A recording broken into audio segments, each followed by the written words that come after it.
lecture we had started chapter number 2, the Indian Parliament, and in this part of the chapter we had learned about the preface, and after that we had learned about the point Lok Sabha. Now today we are going to start the next point, which is Rajya Sabha. Okay, then now listen carefully. The upper and the second house of the parliament is the राज्य सभा. तो राज्य सभा का parliament में राज्य सभा ये जो है वो अपर और सेकेंड हाउस कहा जाता है. पार्लियामेंट का अपर या सेकेंड हाउस राज्य सभा को कहा जाता है. Okay, the member of the राज्य सभा आर इनडायरेक्टली इलेक्टेड. तो राज्यसभा के जो भी सारे मेंबर्स हैं तो वो इनडायरेक्टली वहां पे इलेक्ट होकर आते हैं. As the name suggest, Rajya Sabha gives representation of 29 states and 7 union territories in India. Thus, members of the Rajya Sabha works as representative of constituent state. तो राज्य सभा के अंदर जो भी रिप्रेजेंटेशन करने वाले मेंबर होते हैं उनमें से 29 स्टेट और 7 यूनियन टेरिटरीज जो है इंडिया की, उनमें से ये मेंबर एज ए रिप्रेजेंटेटिव आते हैं. तो ये रिप्रेजेंटेटिव होते हैं कॉन्स्टिट्यूएंट स्टेट के. Okay, the next part is there, the next page is there. The total membership of Rajya Sabha is 250 members. तो राज्य सभा के जो भी टोटल मेंबर्स है वो कितने होते हैं? 250. Among them 238 members are elected from the constituent state and union territories. तो जो 238 मेंबर्स होते हैं किस में से? 250 मेंबर्स में से 38 मेंबर जो होते हैं वो जो भी कॉन्स्टिट्यूएंट स्टेट हैं और यूनियन टेरिटरीज हैं उसमें से इलेक्ट होकर आते हैं. All constituent states do not get equal representation in the Rajya Sabha. तो राज्यसभा के अंदर जो सभी के सभी कॉन्स्टिट्यूएंट स्टेट हैं उनके इक्वल रिप्रेजेंटेशन वहां पे नहीं होते. It is proportionate to the total population of each of the state. तो ये किसके ऊपर डिपेंड होता है? स्टेट का टोटल जो प्रोपोर्शन है, पॉपुलेशन का प्रोपोर्शन है, उसके ऊपर डिपेंड होता है कि हर एक स्टेट में से मतलब कितने वहां पे जो भी मेंबर्स हैं वो राज्यसभा के लिए वहां पे जाएंगे या इलेक्ट होंगे. Remaining 12 members are appointed by the president. अभी यहाँ पे बोला गया कि टोटल मेंबर्स कितने होते हैं? 250. और फिर यूनियन टेरिटरीज और जो भी कॉन्स्टिट्यूएंट स्टेट है वहां से चुनकर आते हैं 238. तो ये 12 मेंबर्स वहां पे बच जाते हैं. तो ये 12 मेंबर्स कहाँ से आते हैं? तो उन्हें प्रेसिडेंट अपॉइंट करता है. ये 12 मेंबर्स प्रेसिडेंट अपॉइंट करता है. प्रेसिडेंट के पास वो अथॉरिटी होती है. These members are usually experienced and distinguished personalities from the field of literature, art, science, sport and social work. तो ये जो 12 मेंबर्स होते हैं जिन्हें ये प्रेसिडेंट वहां पे अपॉइंट करते हैं तो वो बहुत ही एक्सपीरियंस और डिस्टिंग्विश ऐसे पर्सनैलिटीज मतलब पॉपुलर ऐसी पर्सनैलिटीज वहां पे होती है. कौन से फील्ड से ये होते हैं? तो लिटरेचर, उसके बाद arts, science, sport and social works, ये सारे फील्ड में से ये डिस्टिंग्विश पर्सनैलिटी, स्किलफुल पर्सन जो है वो प्रेसिडेंट अपनी तरफ से उन्हें अपॉइंट करता है राज्यसभा में. Okay, the members of Rajya Sabha are elected through the system of proportional representation. तो जो भी राज्यसभा के मेंबर्स हैं वो प्रोपोर्शनल रिप्रेजेंटेशन की जो सिस्टम है उससे इलेक्टेड होकर आते हैं. उसमें जो इलेक्शन होते हैं वहां से चुन करके वो आते हैं. Then Rajya Sabha is never dissolve completely, hence it is called a permanent house. तो राज्यसभा कभी भी डिसॉल्व नहीं होता, यानी खारिज नहीं किया जाता राज्यसभा को. तो होता क्या है कि 1/3 ईयर में, मतलब इसी वजह से इस राज्यसभा को पार्लियामेंट का एक परमानेंट हाउस भी वहां पे कहा जाता है ना. जिस तरह से लोकसभा के इलेक्शन वहां पे होते हैं 5 ईयर्स में और जो भी मतलब वहां पे कैबिनेट है वो डिसॉल्व हो जाता है, तो राज्यसभा कभी भी डिसॉल्व नहीं होती. ओके, जिसकी वजह से उसे परमानेंट हाउस कहा जाता है. तो क्या होता है? 1/3 members of total membership of Rajya Sabha who have completed their tenure of 6 years retired after every 2 years and equal members of new members get elected. तो होता क्या है कि मतलब 6 सालों बाद जिन्होंने अपने 6 साल कंप्लीट कर लिए हैं राज्यसभा के अंदर, ऐसे मेंबर जिन्होंने अपने 6 साल कंप्लीट कर लिए हैं राज्यसभा के अंदर, वो रिटायर हो जाते हैं। मतलब 1/3 मेंबर जो होते हैं वो रिटायर हो जाते हैं और उनकी जगह पे नए मेंबर्स वहां पे इलेक्ट किए जाते हैं। हर वक्त नए मेंबर्स वहां पे इलेक्ट किए जाते हैं। Because the limited members of Rajya Sabha retire step by step. तो राज्यसभा के अंदर लिमिटेड ऐसे मेंबर्स होते हैं जिसकी वजह से वो स्टेप बाय स्टेप रिटायर वहां पे होते हैं। सभी के सभी एक साथ वहां पे चेंज नहीं किए जाते। जिस तरह से लोकसभा के अंदर जो भी सारे मेंबर्स हैं वो हर 5 ईयर में चेंज किए जाते हैं। मतलब एक इलेक्शन होता है और उस इलेक्शन में जो भी मेजोरिटी वोट लेकर के आते हैं वो लोकसभा के मेंबर पार्लियामेंट में मतलब वहां पे आ जाते हैं। तो इस तरह से राज्यसभा में नहीं होता। तो 1/3 मेंबर जो है वो जब रिटायर हो जाते हैं उनकी जगह पे दूसरे मेंबर्स को अपॉइंट किया जाता है। तो जिसकी वजह से राज्यसभा को परमानेंट हाउस भी कहा जाता है। Okay, then Rajya Sabha can function continuously. Rajya Sabha ये जो है वो कंटिन्यूअसली फंक्शन वहां पे करता है। Any person contesting for the election of Rajya Sabha must be N Indian citizen. तो जो भी राज्यसभा के लिए कॉन्टेस्ट करने वाला मेंबर है वो इंडियन सिटीजन होना जरूरी है। And he must have completed 30 years of age. और वो 30 ईयर्स एज से आगे उसकी उम्र होनी चाहिए। ओके, इंडियन होना चाहिए, 30 ईयर से आगे उसकी उम्र वहां पे होनी चाहिए। ओके, देन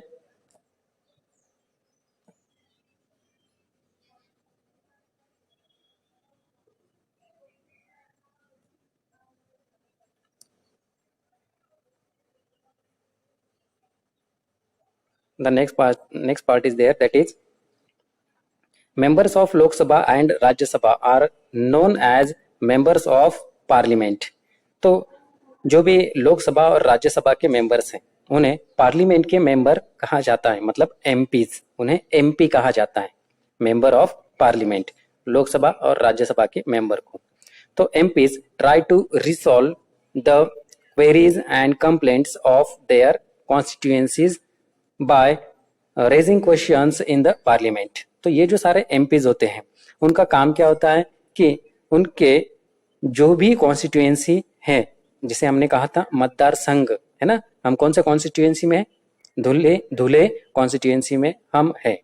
ओके, तो यहाँ की जो भी सारी क्वेरीज हैं, मतलब ये कॉन्स्टिट्यूएंसी की मतलब ऐसे रीजन पे, ये कॉन्स्टिट्यूएंसी वाले रीजन पे जिस तरह की भी क्वेरीज लोगों की वहां पे हैं या किसी तरह के कंप्लेंट्स लोगों के हैं, वो सारे कंप्लेंट्स के बारे में क्वेश्चन उठाने का काम पार्लियामेंट में ये एमपीज करते हैं। और अपनी जो कॉन्स्टिट्यूएंसी है वहां पे हर एक तरह की मतलब जो भी सारी क्वेरीज है उसे खत्म करके लोगों की कंप्लेंट्स खत्म करने की कोशिश करते हैं। Government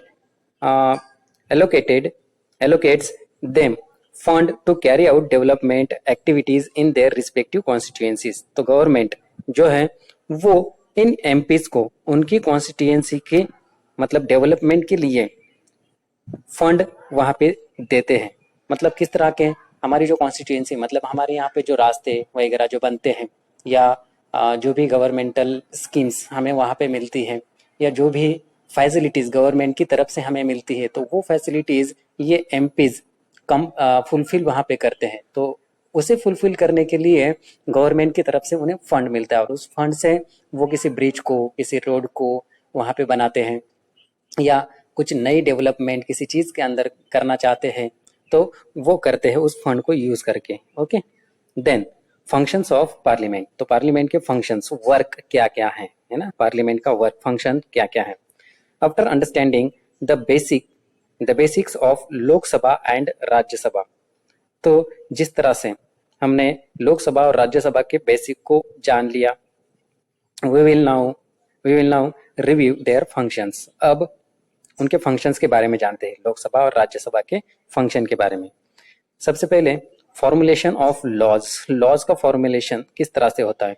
in order to achieve welfare of the people and the objectives of the constitution the parliament has to formulate new laws.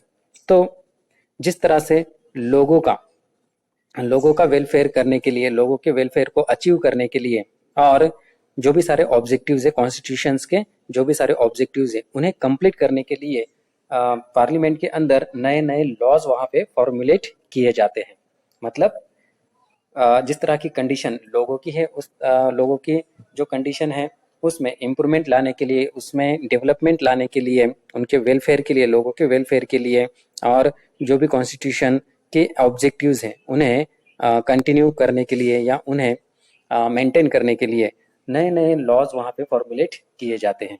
Also outdated laws are replace, और जो आउटडेटेड लॉज है उन्हें रिप्लेस किया जाता है। मतलब कुछ कुछ लॉज ऐसे हैं जिनको कुछ वैलिडिटी वहां पे दी गई है, मतलब कुछ सालों तक वो वैलिड रहेंगे और उसके बाद उसमें चेंजेस किया जा सकता है। क्यों ऐसा होता है? तो हर वक्त जो सिचुएशन है सोसाइटी के अंदर वो एक जैसी नहीं होती, तो सिचुएशन थ्रू लॉज को भी वहां पे चेंज करना, उसमें सुधारना करना जरूरी होता है। तो इस तरह की रिप्लेसमेंट है ना, रीअपील, रिपील वहां पे लॉज के अंदर की जाती है, तो ये जरूरी होता है।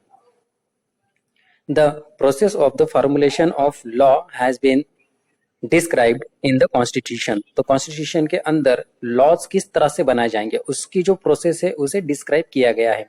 In accordance to the procedure the parliament fulfils his primary and important responsibility. तो जिस तरह से कॉन्स्टिट्यूशन के अंदर बताई गई है, प्रोसेस बताई गई है किसी भी लॉ को फॉर्मुलेट करने के लिए, तो उसी तरह से प्रोसीजर वहां पे की जाती है किसी भी लॉ को बनाने के लिए। और पार्लियामेंट वो सारी प्रोसीजर को वहां पे फुलफिल करके जो भी प्राइमरी नीड्स है उसे कंप्लीट करके अपनी रिस्पॉन्सिबिलिटी को सामने रख करके, जो भी इंपॉर्टेंट ऐसी रिस्पॉन्सिबिलिटीज हैं उसे सामने रख करके ये लॉज को फॉर्मुलेट करती हैं। Then control over council of ministers. तो काउंसिल ऑफ मिनिस्टर्स जो है उनके ऊपर कंट्रोल किस तरह से किया जाता है? तो the prime minister and the council of ministers are drawn from the parliament. तो जो भी प्राइम मिनिस्टर और जो काउंसिल ऑफ मिनिस्टर्स हैं, मतलब मिनिस्टर्स की जो काउंसिल है जिसे हम कहते हैं मंत्रिमंडल, है ना, और जो प्राइम मिनिस्टर है वो drawn from the parliament, parliament से ड्रॉ करते हैं। And parliament exercise control over them, और जो पार्लियामेंट जो भी एक्सरसाइज है वो उनके ऊपर कंट्रोल वहां पे करती है। There are multiple ways through which this control can be exercise. तो बहुत से सारे ऐसे रास्ते हैं जिससे पार्लियामेंट को वहां पे कंट्रोल किया जाता है। It is the responsibility of parliament to see that the council of ministers does not disregard the parliament and the function under its supervision। तो जो भी पार्लियामेंट है उसका कंट्रोल वहाँ के जो भी मिनिस्टर्स है ना, काउंसिल ऑफ मिनिस्टर्स, उनके ऊपर वहाँ पे रहता है, और पार्लियामेंट के जो भी फंक्शन है ना, उसके ऊपर सुपरवाइज करने का काम ये पार्लियामेंट करती है। तो इस तरह का वर्क वहाँ पे चलता है, कंट्रोल किया जाता है। नेक्स्ट है amendment to the constitution. Okay, तो ये जो अमेंडमेंट टू द कॉन्स्टिट्यूशन का नया पॉइंट जो है वो हम नेक्स्ट लेक्चर में वहां पे देखने वाले हैं। उससे पहले यहाँ पे अंडरस्टैंड इट, इसके बारे में थोड़ी सी जानकारी लेते हैं।